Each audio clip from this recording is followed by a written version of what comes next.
పట్టుకుందామా, ballot పట్టుకుందామా, మావోయిజాన్ని పట్టుకుందామా, మన రాజ్యాంగాన్ని పట్టుకుందామా? చెప్పండి మీరు చెప్పండి. రైట్. ఇప్పుడు దేశంలో ఏ సమస్య లేనట్టు మీరు మావోల మీద ఆపరేషన్ కాగాతో చేస్తున్నారు. సరే, ఓకే, అది కేంద్ర ప్రభుత్వ విధానం.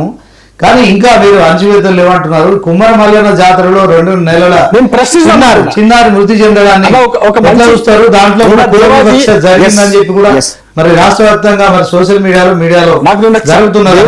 దేవాజీ లొంగిపోయిన తర్వాత ప్రెస్ మీట్ లో మాట్లాడుతున్నాం. నాకు చాలా మంచిగా అనిపించింది.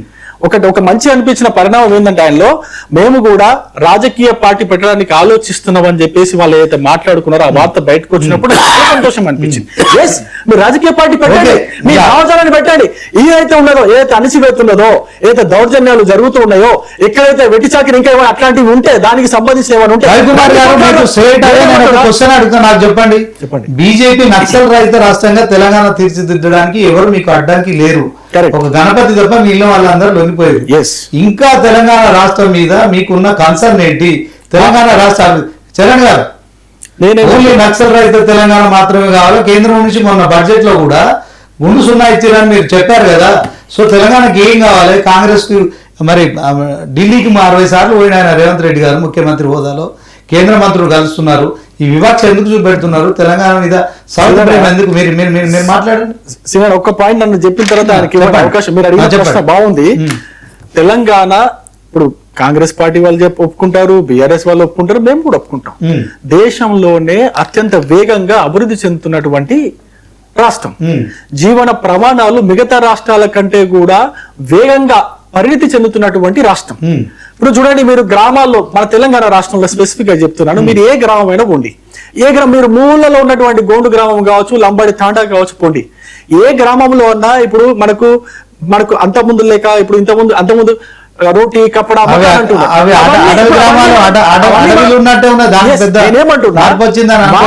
మార్పు తెలంగాణలో మార్పు వచ్చింది. మిగతా రాష్ట్రాలతో పోల్చుకుంటే కొంచెం మనం వేగంగా అభివృద్ధి చెందుతున్నాం. మన తలసరి ఆదాయం కూడా మిగతా రాష్ట్రాల కంటే కూడా కొంచెం మెరుగ్గా ఉన్నాం.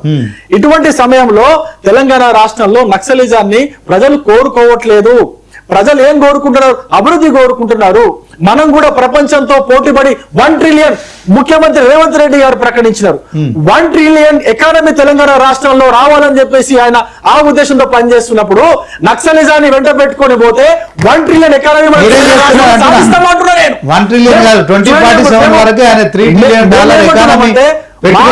రాజకీయాలు సెకండరీ, డెవలప్మెంట్ అభివృద్ధి మాకు ప్రైమరీ.